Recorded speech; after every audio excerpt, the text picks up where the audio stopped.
Hey everybody, we're out here in the woods today doing a hike, and we talk a lot about what to do when we're in an emergency situation while in the woods. However, when you do get lost, there's a few things you can do before you leave the house that can be very helpful. So the first thing you can do is do your preparation at home. That means going online, learning about the trail that you want to hike that is within your abilities. You don't want to do any trails that is a big leap from what you're doing. And especially if you haven't done a lot of wilderness type hiking before, there's a big difference between walking 5K on the sidewalk and 5K here out in the woods where you're using muscles that you probably are not using very often.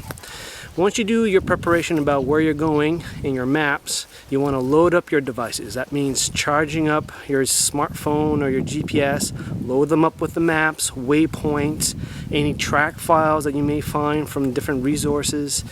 Get them in there, but expect your device to fail. Now, we rely on our devices a lot to help us out, but there is the eventuality that our devices will fail, and we need to be able to cope with that. Now, we talk a lot about map and compass, and there's a reason for that. It's kind of reliable and it's pretty simple to use.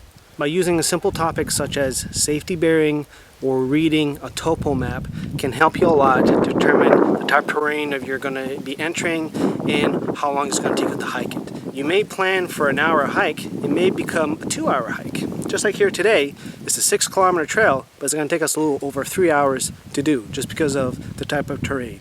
Now that you've done all your preparation and prepped up all your gear ready to go, the most important thing you can do is let somebody know where you're going, when you're going, and what time you expect to be back. And finally, once you're at the trailhead or at your car, a couple things you can do. One, waypoint your car.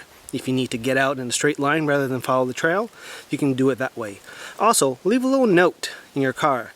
What time you're leaving, what trail you expect to be using, and what time you expect it to be back.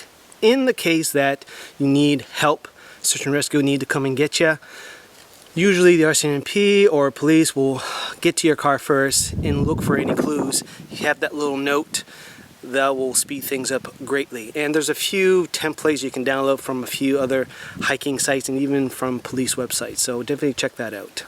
So with these few tips, you're able to enjoy your hike a lot better. People know when you're expected back, and in the event of emergency, people can get to you a lot quicker.